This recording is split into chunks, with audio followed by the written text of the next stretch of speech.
القمر العلوي الأول. هذه هي القوة التي سعيت إليها. لم أكن أبحث عن السعادة، بل عن القوة في أن أصبح شيئا أعظم، لأتخلص من ضد أخي، لأصبح أنا الأقوى.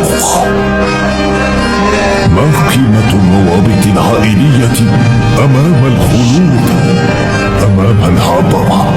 طريقي كان واضحا، طريق الشيطان. لأجل تلك القوة، لأجل أن أصل إلى القمة، اخترت أن أتخلى عنها.